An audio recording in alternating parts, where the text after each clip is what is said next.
Hi guys! Kasama ko ulit ang tita ko. Ayan, kami banding-banding ulit. So yun, check-in kami dito sa Avani Hotel. Ang ganda-ganda din pala dito. Ayan, selfie-selfie muna sa mirror selfie. Ayan.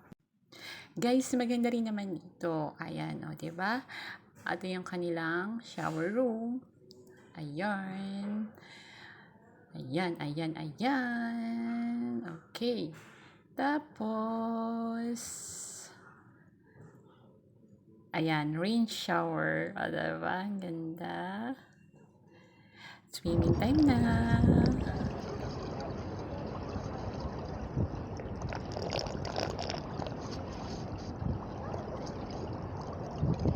Alam nyo guys, sa totoo lang, happy talaga ako na nagka-bonding kami ng tita ko dito. Kasi nga, di ba, mag-isa lang ako dito sa Dubai. Kaya, ayun, pag nagkaka-bonding kami ng tita ko kapag binibisita niya ako dito, natutuwa ako. Sige, thank you for watching!